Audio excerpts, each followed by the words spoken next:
Hello dear children. Children, we have been studying vector sum using triangle law and parallelogram law. Today we will work out some numericals based on these laws, and at the same time we will study law of polygon. Law of polygon is used to find out vector sum if vectors are more than 2 in number. So before we begin our deliberation, let's recapitulate very quickly what we have already done. We have studied parallelogram law and triangle law of addition of vectors. Parallelogram law says that if two adjacent sides of a parallelogram represents two different vectors, both in magnitude and direction, then diagonal of parallelogram through them is their vector sum, both in magnitude as well as direction. Triangle law says that if two adjacent sides of a triangle represents two different vectors in same order, then third closing side in opposite order is their vector sum. So the point is, whether we find out sum using triangle law or parallelogram law, we get the same vector sum. Both these laws are used for the same purpose. Whether we use triangle law, we get the same resultant, or we use parallelogram law, we get the same resultant. If A, B are two vectors, angle between them is theta, well, we can work out mathematically also. So the value of resultant C, we have already done it. The value of resultant C is A square plus B square plus 2AB cos theta. This is the value of vector sum of two vectors. This is magnitude of sum of two vectors we have studied in the last lecture. And what is angle of resultant? Angle of resultant is, say, this angle alpha. So angle of resultant alpha, which it makes from A, is A B sin theta plus here B cos theta. So we know the magnitude, we know the direction using triangle or parallelogram law. Besides that, we studied three different cases. Case number one was, if two vectors are parallel, their vector sum is what? Their vector sum is their simple sum, and this is maximum value of sum of two vectors. And direction of the resultant is that of either of the two vectors. If two vectors are anti-parallel, well, the vector sum is what? If two vectors are anti-parallel, vector sum is their simple difference. If this is A, this is B. If this is A, this is B. What is vector sum? Vector sum in this case is minimum, and it is what? A difference B. Whichever is greater, from that we subtract the smaller one. And direction of the resultant is what? Yeah, that of bigger one. Direction of the resultant is that of the bigger vector.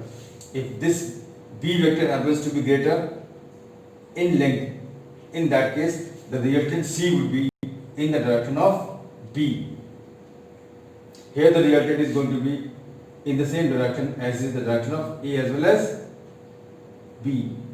And if vectors, case 3, if vectors happens to be perpendicular, then vector sum is what? Yeah, for perpendicular vectors, vector sum is what? Square root of sum of their squares. If this is A, this is B, vector sum is the diagonal of this rectangle. And what is this C? This C is going to be what? A square plus B square square root. You can also find out this angle, that is angle of resultant. And what is that? Tan alpha is going to be, yeah, perpendicular upon base B upon A. So all these things we have already studied. Now we are going to work out some numericals using both graphical as well as these mathematical formulas. So let's begin the day with numerical number 1. Well, numerical number 1 is read as, a body is acted upon by F1, that is force F1, 100 Newton due east, F2, 100 Newton due 30 degree west of north. What is net force acting over body? Yeah, so these are the two forces acting over body. Force 1 is due east, 100 Newton, and another force is what? 100 Newton due 30 degree west of north. We know this direction cross. and we must know this is east, this is west, this is north, and this is south. We know this. We are going to use graphical method to find out this vector sum, and also we will use these mathematical relations to find out vector sum. So what is this graphical method? Well children, to be able to work out numericals using graphical method, we have to select a convenient scale so that we can convert the given physical quantity into length. Like here the physical quantity is what? 100 Newton. So what could be the scale so that these vectors can be drawn over a notebook? Well, the convenient scale can be 10 Newton is equal to 1 centimeter. If 10 Newton is equal to 1 centimeter, what is this force F1? This force F1, 100 Newton, would be represented by 10 centimeter arrow. Similarly, other force which is again of 100 Newton would also be represented by 10 centimeter length arrow. So 1 centimeter is 10 Newton, that means 100 Newton is going to be equal to what? 10 centimeter. Well, let us make these vectors, and for making these vectors we will use every instrument which is there in our geometry box. We will use scale, we will use compass, we will use protractors and all. So let us first of all draw this direction cross. Yeah, this is direction cross. This is your east, this is your west, this is your north, and this is your south. Vector number 1. Vector number 1 is 100 Newton due east.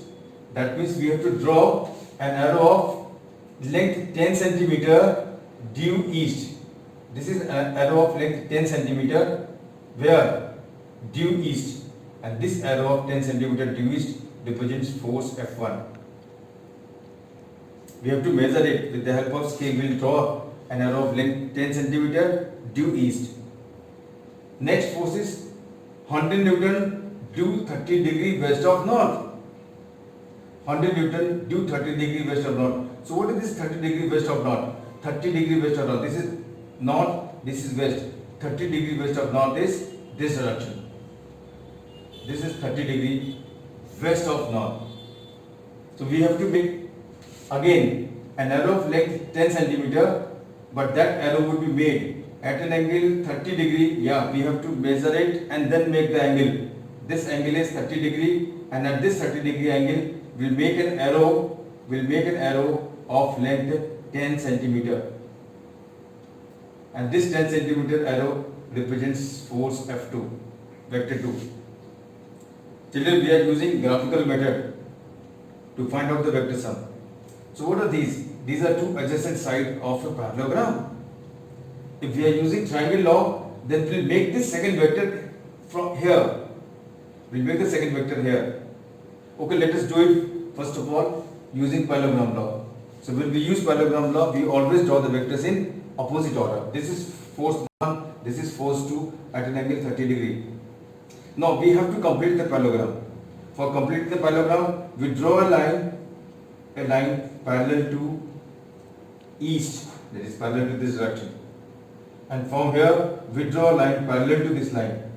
We draw a line parallel to this direction, and that line is like this. See, the parallelogram is complete. So this is, we can rub it off. So this is parallelogram we have made. Now let us draw its diagonal. Yeah, let's draw its diagonal. Yeah, this is the diagonal of parallelogram. And this diagonal is going to represent some of these two vectors. This diagonal is going to represent some of these two forces, and this is going to be F. What is the value of F? For that we have to measure what? We have to measure this length.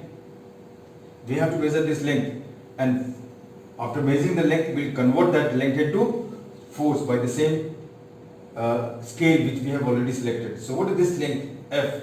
This F length, say, comes out to be what? 10 centimeter.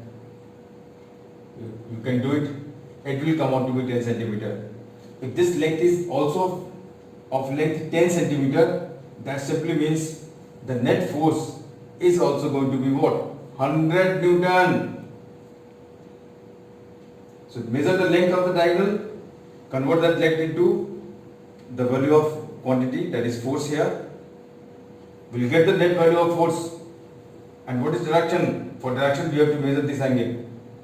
And if we measure this angle alpha will come out to be what? 60 degree. 60 degree.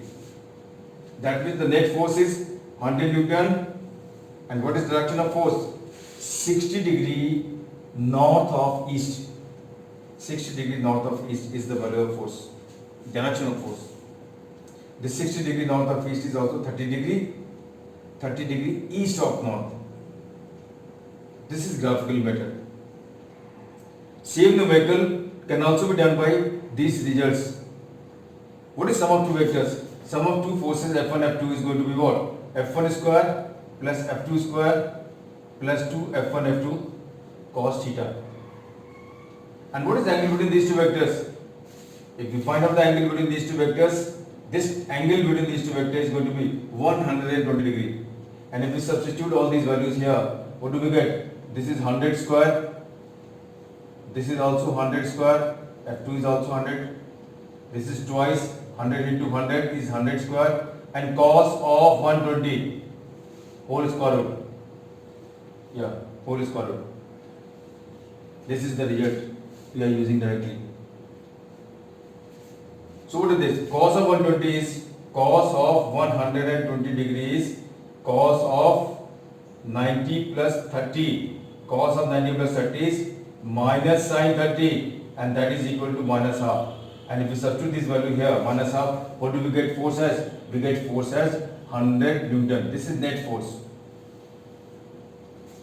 For direction of force we can use, for direction of force we can use again the formula of direction, that is tan alpha.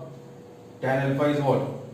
Tan alpha is b sin theta upon a plus b cos theta. So what is this? 100 sin 120 upon 100 plus 100 cos 120. And if we solve, what do we get? We get it as root 3. That means alpha is equal to what? 60 degree. So using these mathematical relations which we have deduced, we can work out the numerical, and also we can work out this numerical using graphical method.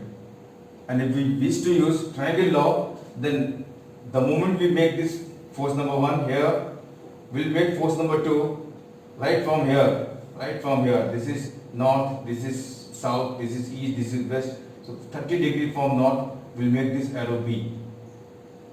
And this third closing side in opposite order would be their vector sum. So we can measure this length. As usual, it will come out to be 10 centimeter in this particular numerical.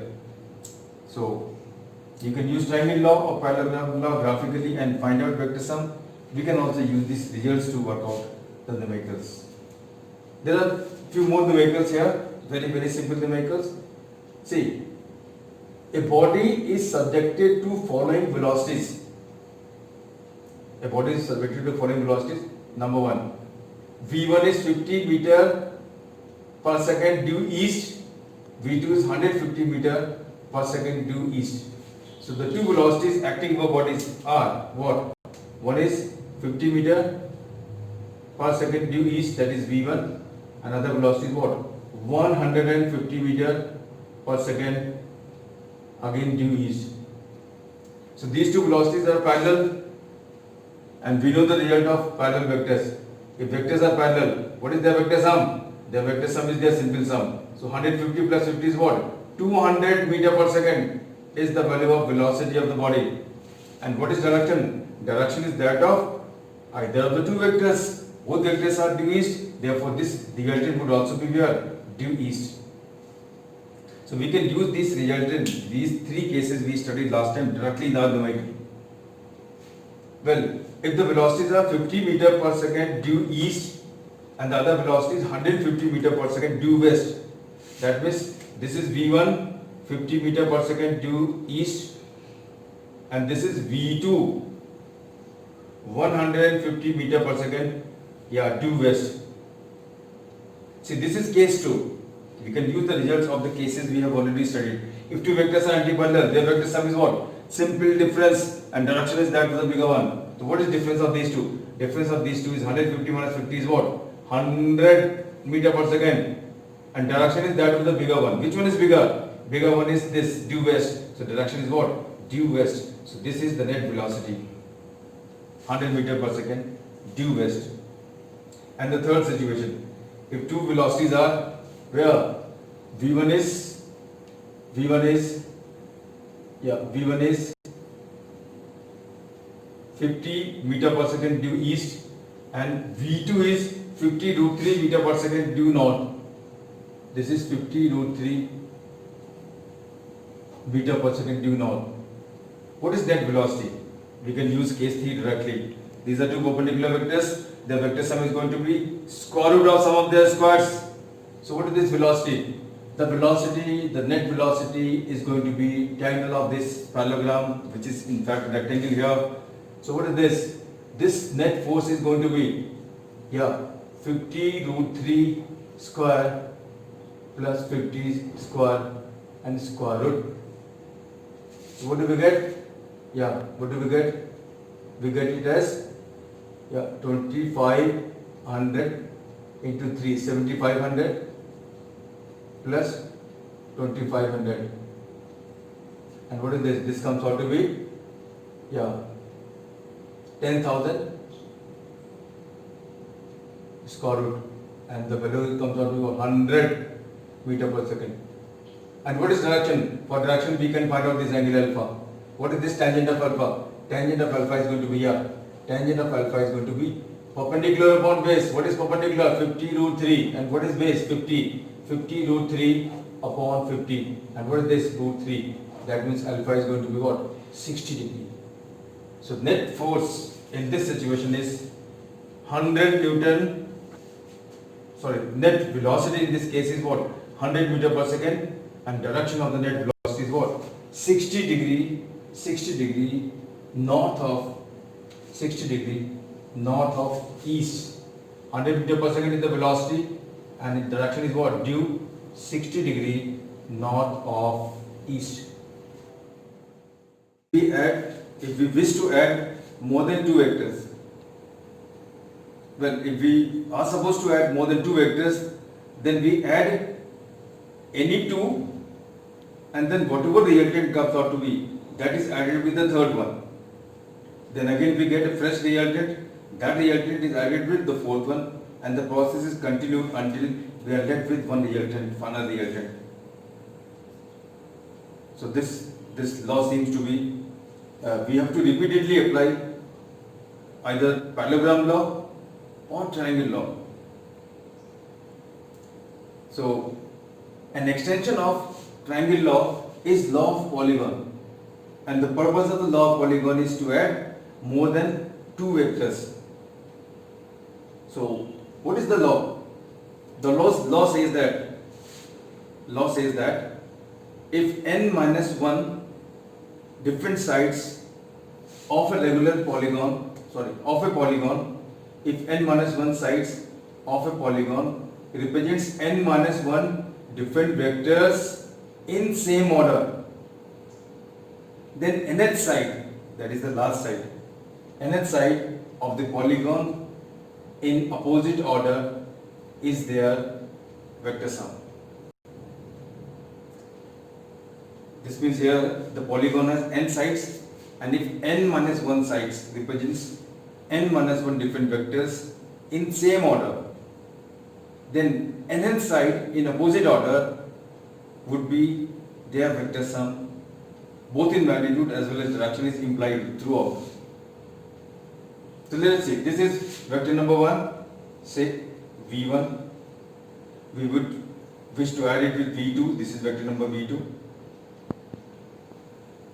Well, this is vector V3, this is vector V4, this is vector V5. So these are 5 different vectors drawn in same order. You know same order vectors, when head of one vector coincides with the tail of other. So this is one vector. When one vector gets finished here, from here we draw the second vector, and from the head of this vector we draw the third vector. So all these vectors are in same order. The sum of all these vectors would be what? This nth side this nth side in opposite order. This is B. How is it? See, this is V1, this is V2, two adjacent sides of a triangle in same order. Then third closing side is what? They are vector sum. So what is this? This side is nothing but V1 plus V2. Now we have found out the sum of these two as V1 plus V2. Let us add this with V3. Let us again apply law of triangle. This is one side of triangle. This is other side of the triangle. Representing two different vectors in same order. Then the third side in closing order, in opposite order, is their vector sum. So what is this? This is going to be sum of these two vectors. This is going to be V1 plus V2 plus V3. Now let us add this with the fourth vector. If we add these two, these are two vectors in same order, then this is going to be what? Their vector sum, and this is going to be V1 plus V2 plus V3 plus V4. And if we add this with the fifth one, this is one side of the triangle, this is other side of the triangle in the same order, this is the closing side, and this closing side is going to be sum of these two vectors, and this V is going to be what? V1 plus V2 and so on up to what?